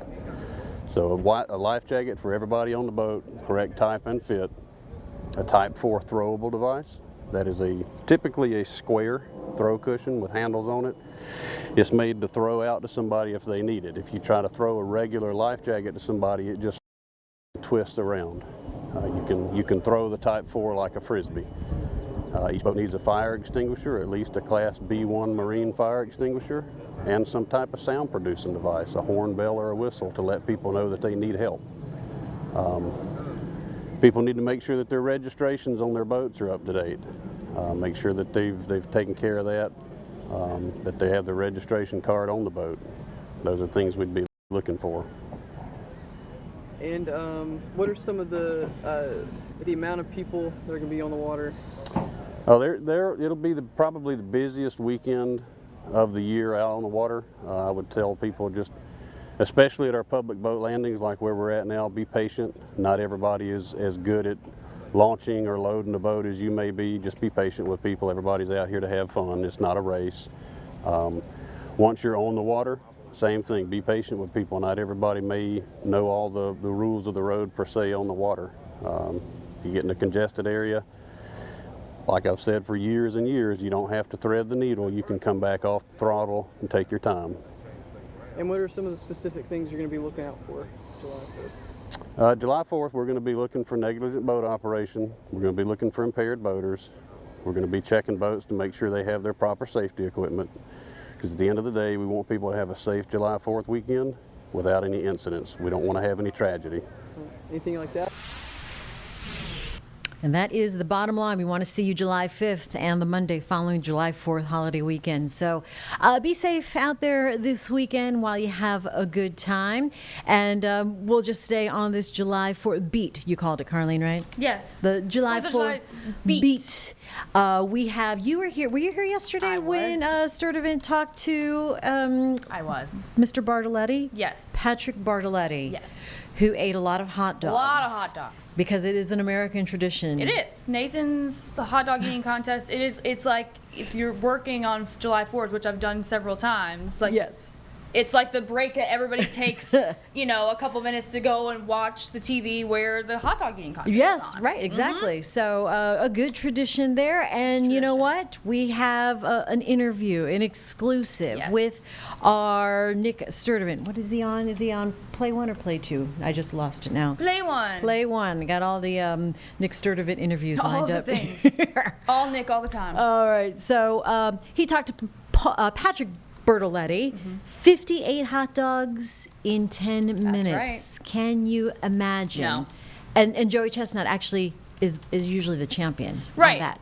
But he took off last year. So eating more. And so Patrick came in and swooped the win. That's something. But that's some kind of Joey's skill. back this year. Oh, so So we'll The see. drama. There's Okay. drama in the competitive eating world. Okay, here's our Nick Sturdivant right now. 4th of July, I was bragging earlier in the show that, James and I were kind of bragging. I'll put James into this, that we're both off on Friday, 4th of July. It's okay, Carlene. It's fine. It's fine. Look, Everybody, I'll be here. Don't worry. But a big tradition for 4th of July, and Carlene can watch this from work. Again, doubling down. I promise, I'm not trying to rub it in. It's the Nathan's hot dog eating contest comes back to the Coney Island stage again, July 4th. A big contest, a big tradition. I've been watching it for years. Yeah, that's tough. Be a competitive eater, it's tough. I mean, man. And we have none other than Patrick Bertoletti here on the show. Patrick, before I let you talk, I want to list your resume for those who are not familiar. We're speaking with a world champion, the world's second ranked competitive eater, 58 hot dogs in 10 minutes, and for years, the coveted Nathan's hot dog eating contest Holy Grail Championship eluded him until last year. He won. He is your 2024 Nathan's champ. I guess my next question, man, how did I do with that intro? You got it. Nailed it. Thanks for having me on today, by the way. Of course, man. Thank you for your time. So I guess we'll start here. When did you fall in love with competitive eating, or when did it become a thing in your life? You know, it was a lifelong affliction of just overeating. But once I turned 19, I did my first event, and I realized how to monetize it. So I'm 40 now, and it's been 20 plus years of just eating a lot, getting paid, and seeing the world. Life's been very good to me. All right, we got some folks who are in the studio right now who are jealous of that lifestyle. It sounds like a dream, getting paid, eating for a living. How do you go about training? You know, practice. I like to practice with the food. So this year I've eaten so many hot dogs, prepping. I'll do food and liquid training. My stomach can hold a lot. So it's just a question of getting full in the 10-minute competition, which is like the hard part, really. All right, so are there I guess contests that you get more nervous than others? Obviously, Nathan's is like the big one, but like, do you get nervous going into a contest at all? I get nervous every time. I always feel like I have to go to the bathroom right before, but I think that's a good thing. I think that's anxiety drives me to do better, but Nathan's is the biggest one, and I get very nervous before that one. Let's start from last year when you won. So did you just know going into the competition, like, all right, man, I got it this year, man. I've been doing this for some time now. Like, obviously Joey Chestnut was not in last year's competition, but man, like, this is my year to do it. What was your mind frame going into that competition? Yeah, last year I knew he wasn't going to be there, and I'm good friends with Joey. But I knew that if there was ever a chance for me to win, it was that, and I had to step up. And it was just a determination and drive that I've never really been able to harness before. So last year, just trained my butt off, and everything seemed to line up.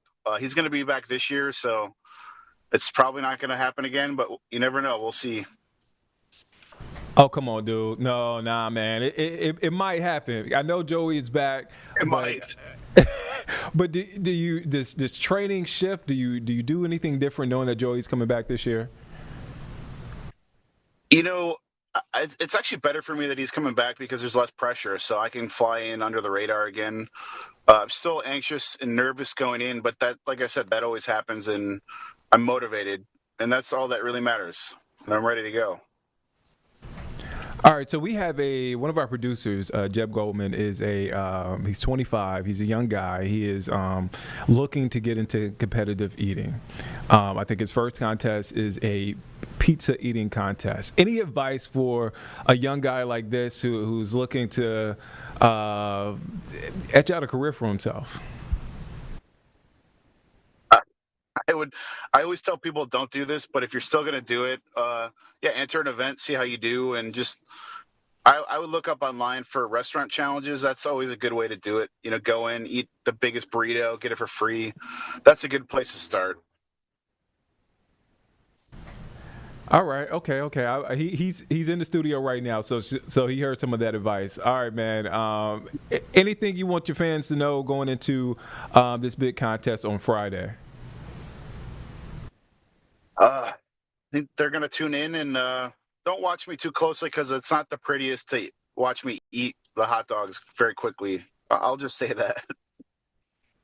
I do have a follow up to that. So when you're doing these contests, are you like locked in strictly on the food? Because I feel like if I'm in that contest and I'm look over and I see somebody stuffing hot dogs or wings or whatever, I'm going to get grossed out and I'm just going to lose all focus. How do you maintain that focus? Yeah, I always like to say if you're tasting the food, then you're not having a good day. So like, it doesn't matter what I'm eating. I'm locked in, and just takes years of training and prep. And those factors don't matter. You know, you show up, you eat, and it's just 10 minutes of pure focus. That is probably the hardest part, is staying focused for the whole 10 minutes. You know, you start to get full, you slow down, your muscles get tired. So that really is the hardest part. Well, there you go, ladies and gentlemen. That's Patrick Bertoletti here, world champion. Thank you for your time. You've been so generous with your time, and good luck on Friday. We're going to be rooting for you here on Live Impact News, man. Thank you. Thanks for having me today. Have a great rest of your week. You too, man. Oh, man. Awesome interview there. And good advice for Jeb. Yeah, I was just about to say, Jeb, did you learn anything? I learned lots. Okay. I'm ready to take it, 2 fistful of pizzas deep. In case you didn't hear him, he's ready to. I guess hop on the mic real quick. Yeah, come on. All right, Jeb. I just want to see where you're at with this, man, because we haven't checked in a while on competitive eating. So, okay, how are you feeling after that interview? He gave you some really good advice. I'm gonna say inspired. So my thing is I've been training for pizza. Okay. So he does hot dogs. I do pizza. Thank you. What type of pizza? It's gonna be cheese. So for those of you who don't, there's a restaurant called Benny Pinello's. Okay. They do a 28-inch pizza challenge. If you can finish the pizza, you get a cash reward, you get a shirt, and your picture on the wall. So I've been training for about 2 years now. I can do about 22 inches of pizza comfortably. So I'm about 6 inches away from my goal. I'm gonna step in there, and I'm gonna crush it. And I appreciate him sharing his advice. This is exactly the way he said he started, restaurant challenges. So I'm looking forward to taking that and hopefully growing it into something amazing. Ladies and gentlemen, you see it in his eyes. He's locked in. That kid is dedicated. Focused. I'm ready. He is focused. You heard it here first on Live Impact News. I don't think I've ever seen Jeb that locked in before. I've been training for years. He's pretty locked in. People do marathons and swim and bike stuff. You eat. I'm gonna be killing a 28-inch pizza in one sitting, and I'm looking forward to it. He is locked.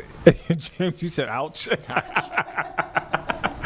Oh man! All right. Look, we look forward to it, and man, I'm proud of you, Jeb. I'm proud of you, man. This is big. This is big. He's going to travel the world, eat food, and make money. It's gonna be me, Joey, like we're all gonna be up there. Patrick. I called him Pat. I don't even know him like that, but I call him Pat.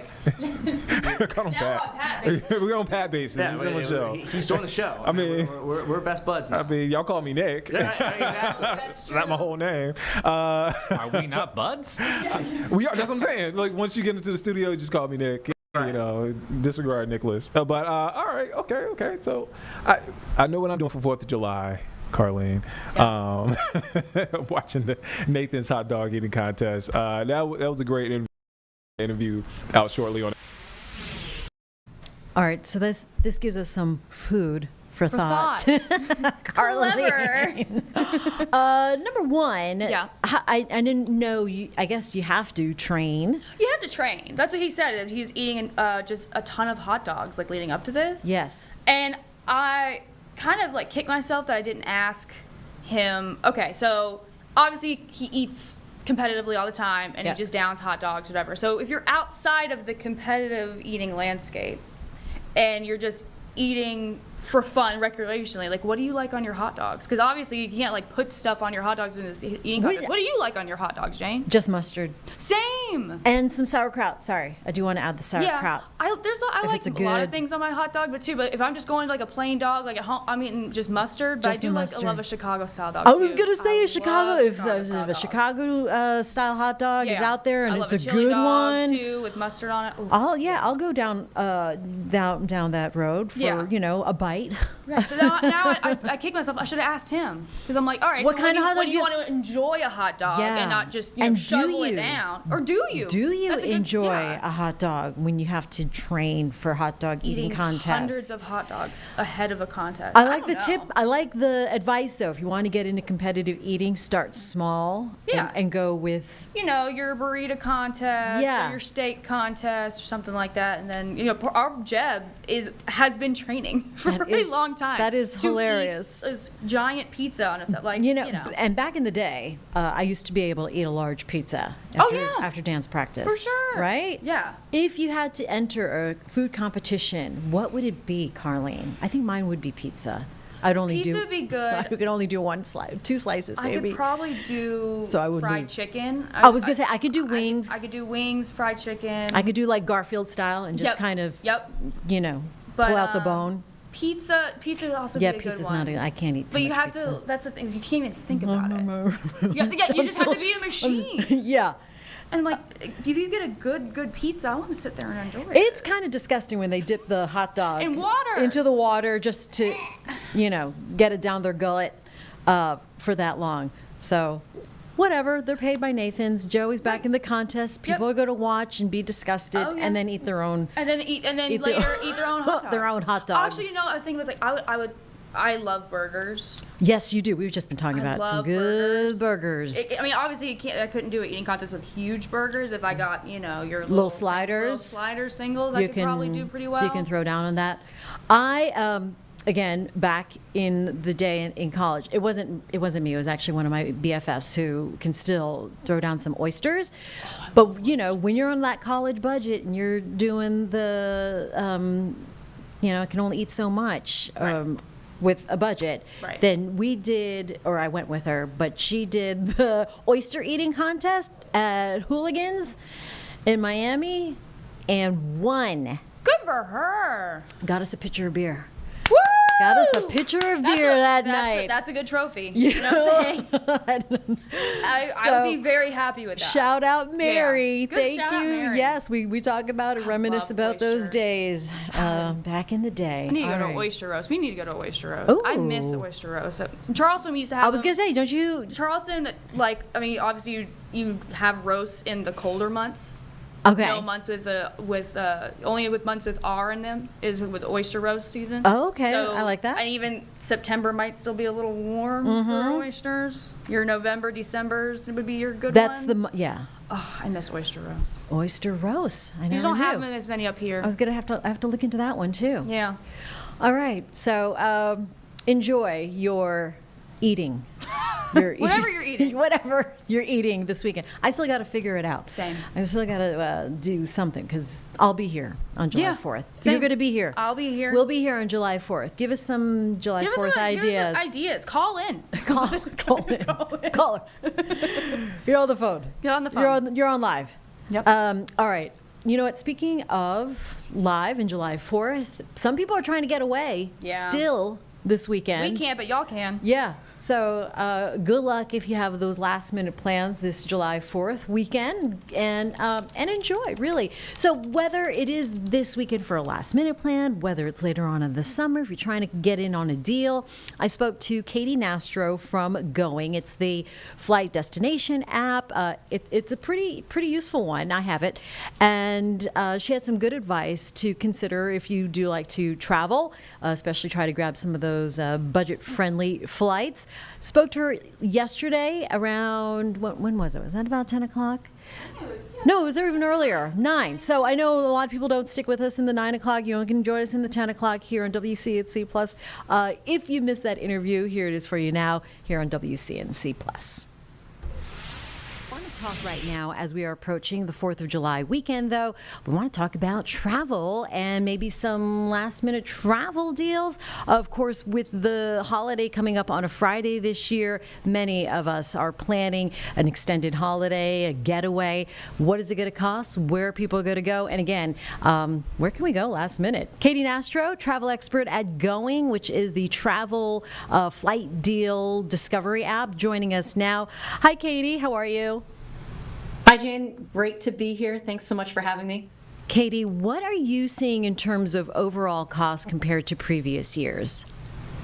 Yeah, this is what we have coined the golden summer of cheap flights.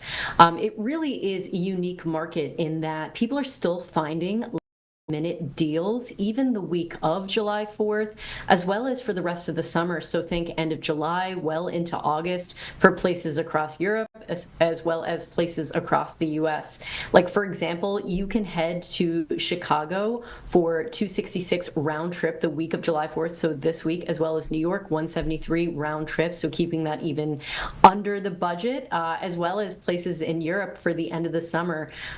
$434 to Amsterdam, available on the Going app, that you can fly direct, or no, sorry, there's one stop there, but is available at the end of July well into August from the Charlotte area. So there are deals to be had if you haven't booked anything yet.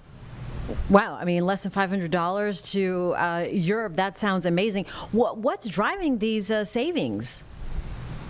Yeah, well, there's a combination of factors. One, airfare's been on a cheapening streak in the last 4 months, and we're expecting it to continue to be on that trend.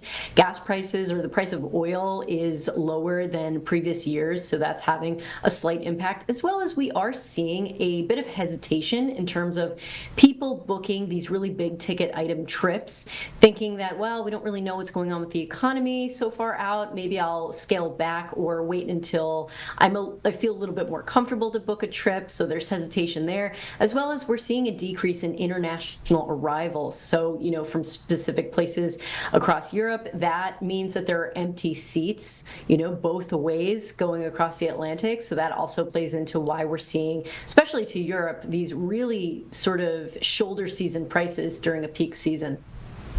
And you mentioned Chicago. That's going to be a pretty good deal. What are some of the other U.S. top destinations that people can get to last minute?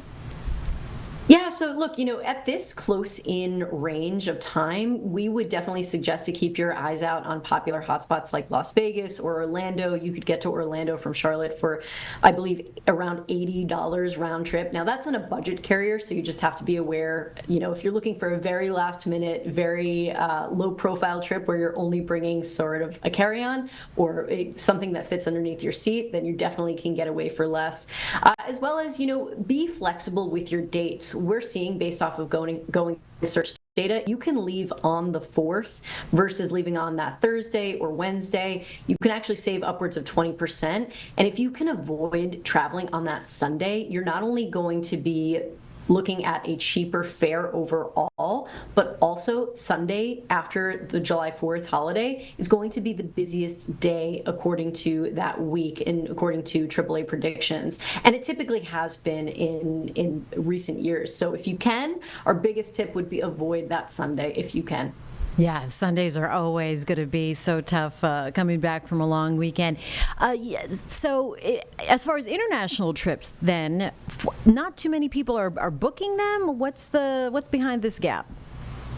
Yeah, so it's really more so there's a hesitation from the American side in terms of, do I want to spend money on a bigger ticket trip like going to Europe, as well as, the US dollar has depreciated in the last few months. So it is a little bit more expensive versus years past to travel around Europe, as well as the UK. The pound sterling to the dollar is pretty healthy in terms of the exchange rate.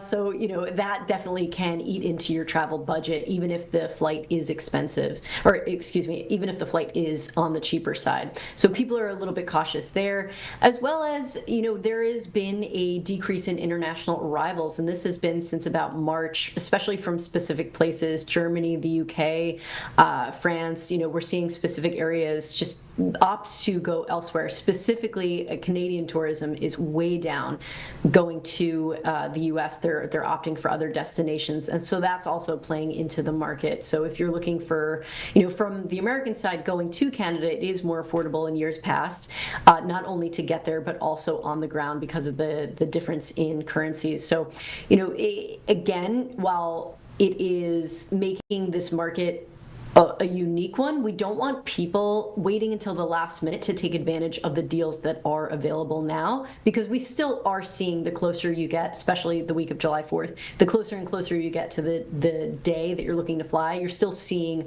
airfare tend to go in the upwards direction. So our biggest advice, take advantage of those deals, go to the Going app, look around the globe. And it's not just Europe that's on sale. We actually saw an insanely cheap deal from the West Coast down to Sydney, Australia for $591 round trip. That's almost 70% off. And we always say, if you can stitch together a flight getting to that, West Coast airport, it was from Seattle, you can use your points, use your miles to get to that airport and then down, you're still saving overall. So we always talk about a repositioning flight. And from Charlotte, it's really easy to do so. All right, so do you think airports are going to be less busy this summer? What should travelers prepare for? Yeah, that's a great question. And look, it is a peak time period. July 4th is the busiest holiday outside of Thanksgiving and the winter holidays. So it's going to be busy. But because July 4th falls on a Friday this year, it's steady stream across the week of people looking to take advantage of that sort of built-in 3-day weekend. So airports are going to be busy, roads are going to be busy, but I wouldn't be surprised if we didn't see sort of not as busy of airports across just one day. And if we didn't see a record-breaking day, I wouldn't be surprised. Only due to the fact that we've actually seen the amount of people going through TSA sort of on. All right, everyone. Hi there. Jane Monreal with you here on Live Impact News on WCNC Plus. It appears the president has landed in Florida, meeting with Governor Ron DeSantis. Let's go ahead here and listen in right now, live on Impact News on WCNC Plus. What they presented to us, and I would ask every other governor to do the exact same thing. This is unique because we can hold individuals here, they can have their hearings, get due process, and then immediately be flown back home to their home countries. And their home countries are welcoming them. They're setting up loans for houses, they've got food assistance, they're helping to facilitate welcoming them home. I just got home from Panama, Costa Rica, Guatemala, Honduras, and they're all excited about getting their individuals back home from the United States. So there was a lot of self-reporting. That's one thing I was actually surprised, but a lot of self-reporting. I flew over the Everglades, we did a little circle. I said, let me see, that's a big piece of land. I think it's 25 minutes to fly around. Is there potential for enlargement or additional facilities out here? There may be. I mean, I think what we're doing is, because this is an important part of Florida, we're using the existing footprint of this airport. So when you guys go over there, you'll see all the beds, the medical, the galley, everything is on the concrete. We're not using any of the other stuff. Now, as you'll see, there's a lot of concrete, so there very well may be. I know Secretary Noem and her team have said as soon as the president departs, we'll be open to start receiving folks. And so we'll see what the tempo is. We do have the 2000 in Northeast Florida that will open very soon. So it is possible to do. One of the things I think that is exciting about this is we're offering up our National Guard and other folks in Florida to be deputized to be immigration judges. We're working with the Department of Justice for the approvals. I'm sure Pam will approve.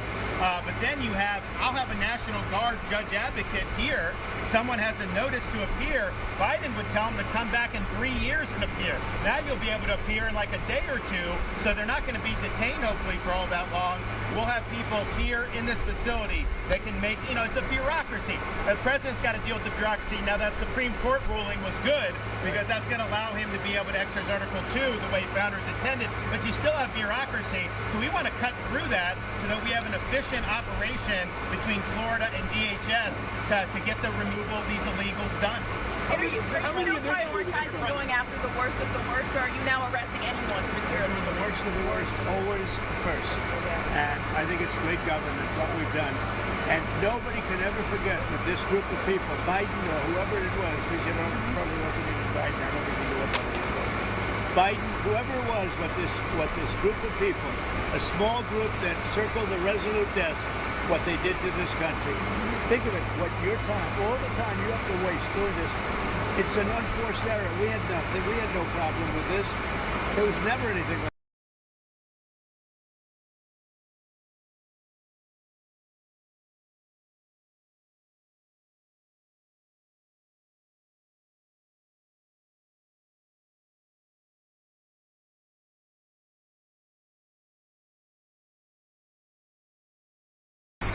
just like an unforced error, yes. Mr. President, in 2018, you suggested putting alligators in the Rio Grande to prevent crossings in Texas. Is this a dream come true for you, sir? Well, I was thinking about that, I must say. It was meant more as a joke, but the more I thought of it, the more I liked it. And they were seriously, they were actually crocodiles. They were crocodiles from Africa. They are a step beyond. But no, that was really meant as a joke, but a lot of people liked it. And a lot of people think we should do it, frankly. The Senate, it appears, is about to vote on I your hear big, we're beautiful doing well, bill. Ron. I hear we're doing well. Are you confident this can get I done don't by know. the 4th of Confident. July? What does confident mean when you're like when you have one vote and you have 100 people going to vote? I think so. I think it's going to be the greatest bill ever passed, even for you, as an example. Tremendous amount of Homeland Security money. Oh, tremendous amount. It's going to keep the border secure because, we have them secure now, but we need to build more wall. I built almost 600 miles of wall. We need more wall. And all of that's covered in this bill. This bill is amazing for everybody. It's an amazing bill for Florida, too. Really great for Florida. You've heard the concerns about the Medicaid cuts, though, Mr. President. No, we're not going to be playing with Medicaid. An estimated Only 11.8 waste, fraud, and million abuse. Americans could lose Yeah, their the coverage. Democrats have it wrong. Yeah. Waste, fraud, and abuse. In fact, if you look at what's gone on, we've gone way back. We take care of Medicaid. We take care of Medicare. They will blow Medicare and Medicaid because they have no idea what they're doing. Just like they don't have any idea what they did on the border, they have no idea. Medicaid is in big trouble with the Democrats. So you can promise anyone who loses their health care coverage that is because of waste, fraud, and abuse? Waste, fraud, only waste, fraud, and abuse, which is what everybody wants. President, Russia has about 50,000 troops stationed outside of Sumy in Ukraine. What will you do if Russia authorizes an offensive? We'll see what happens. I'm watching it very closely. Mr. President? Yeah. About Minister Netanyahu's visit next week, what are you hoping to get out of that? And do you think there'll be any progress? Well, it's going to be a very quick celebration. We had a great hit. It was a obliteration. Okay, now it turns out it was an obliteration. They demeaned CNN mostly and the New York Times, fake New York Times. They demeaned these great soldiers. They went over there 17 hours flying, and they hit bullseye after bullseye after bullseye. It all blew up. Everybody saw it. Then they get back, and CNN said, well, they did okay, but maybe it wasn't. Let me tell you, it was beyond obliteration.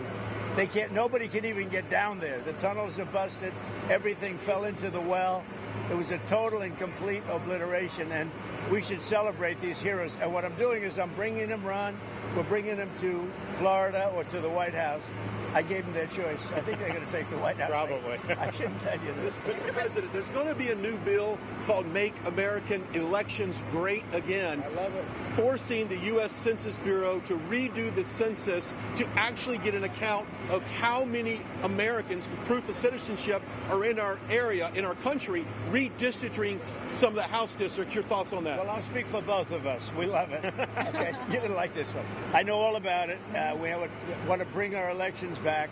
The election in 2020 was rigged, millions and millions of votes. It had to do with COVID and a lot of things, but it really had to do with the crooked people. The Democrats are very good at cheating on elections. And that's why I said too big to rig. They tried this one too. But after about 9:02, they gave up too many votes, too big to rig. Ron would love it. I would love it. Christie would love it. That's what they have to do. They have to bring it back. And we have to look, Ron, they include anybody that happens to be in your state. Well, California would lose like 5 seats if they did a fair census. And even beyond that, the Biden census gypped Florida of at least 1 seat. We only got 1 seat in the last census. Are you trying to tell me that Florida only had 1 seat in that? We should have had at least 2. Texas should have had another one.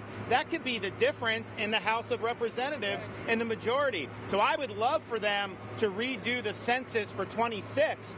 My legislature will redistrict those lines. We'll get it to where it's fair. But as it's right now, this country is not fairly apportioned. I've got so many more millions of people in Florida that have representation because of that flawed census. Mr. President, I think it's going to do very well. A lot of people, I don't know if you've heard about it, it's captivated the country. Everybody wants it. It's going to get in, it's going to pass, and we're going to be very happy.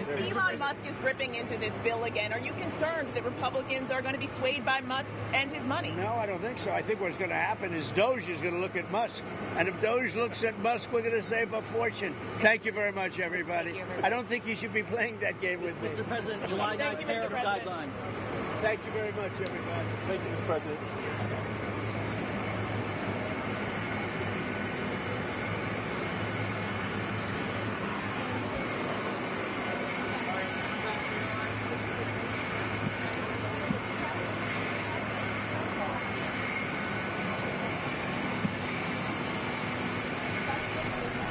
You're watching live on Impact News on WCNC Plus at 10:57. The president just arriving in Florida, speaking to media before his short ride over to Alligator Alcatraz, what has been deemed as the Alligator Alcatraz.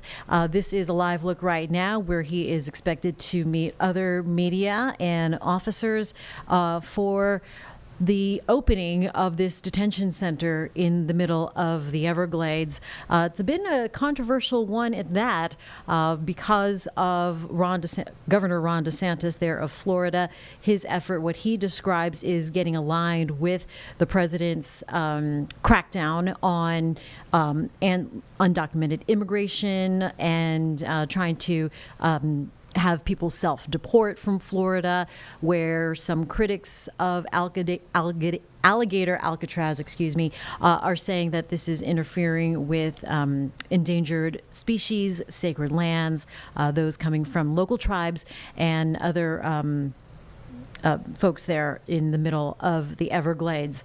So more to come as the president is now on his way over to this controversial immigration detention center. And he was joined, of course, by Homeland Security Secretary Kristi Noem. So we will be monitoring this. In the meantime, Charlotte Today is up next. I'll join you again on WCNC Charlotte News at 4 later on today. Have a great day.